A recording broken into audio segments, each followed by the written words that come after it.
L'Ayurveda, à la base, c'est une médecine, en fait. Bon, aujourd'hui, elle est reconnue par l'OMS comme système de santé traditionnel. Enfin, depuis, je crois, 1980 ou 1982.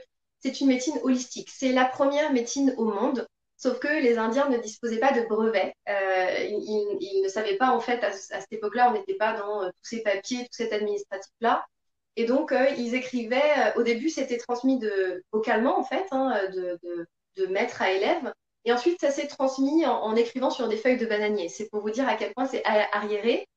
Mais pour autant, ça reste une médecine qui a fait ses preuves, puisqu'aujourd'hui, elle est en train de monter crescendo, et elle est quand même à l'origine de pas mal de brevets, je pense par exemple à la chirurgie de la cornée.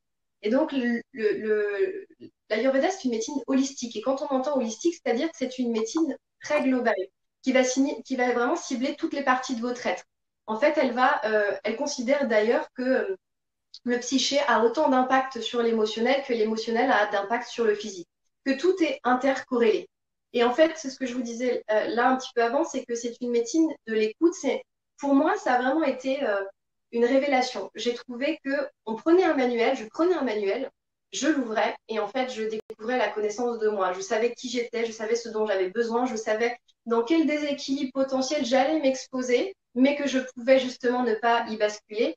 Donc j'ai remis de la présence, j'ai remis de la conscience dans ma vie, et c'est véritablement un art de vivre. C'est-à-dire qu'on ne s'arrête pas seulement sur l'alimentation, on ne s'arrête pas seulement sur la pratique physique, mais on va beaucoup plus loin. On regarde l'émotionnel, on regarde tout ce qui est pharmacopée, donc tout ce qui est herboristerie, mais on croit véritablement en fait dans les capacités d'auto-guérison du corps. Donc on n'a pas besoin d'aller chercher sans cesse quelque chose à l'extérieur. On va d'abord en fait faire confiance au corps dans ses capacités d'autorégulation avant d'aller chercher des médicaments, avant d'aller chercher une aide extérieure. Et surtout, ce que j'aime dans l'Ayurveda, c'est qu'il n'y a pas de ligne tracée. C'est-à-dire que nous sommes, je ne sais pas, voilà, des milliards d'êtres humains sur la planète. Eh bien, on est des milliards d'êtres humains à avoir des besoins différents. On est des milliards à avoir une ligne différente, une taille, un psyché différent, une histoire, un parcours. Et tout ça, l'Ayurveda le prend en fait dans ses bras en considération. Elle considère que vous êtes un tout.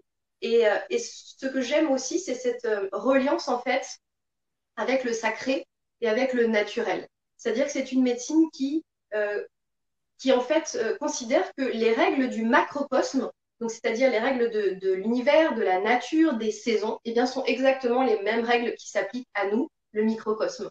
Donc tout ce qui est régi, les saisons extérieures, par exemple, bah, nous avons des saisons intérieures. Et ça, c'est très important à comprendre parce que c'est vraiment les fondations de l'Ayurveda, elles se basent sur la nature, sa capacité d'autorégulation et les préceptes s'installent aussi sur les 5 éléments, mais ça, on va dérouler, on va en parler un petit peu après. Mais les grandes idées sont là. C'est une médecine, plus qu'une médecine, c'est un mot qui est très fort, mais c'est vraiment un art de vivre en fait. Hein. C'est quelque chose qui se pratique avec de la présence, avec de la confiance. Il y a beaucoup de fondamentaux. Je ne vais pas du tout rentrer là-dedans, mais on parle par exemple du dharma, c'est-à-dire la meilleure façon de vivre selon vous, c'est-à-dire ce qui est adapté à votre parcours, à vos besoins, à vos envies de réalisation aussi.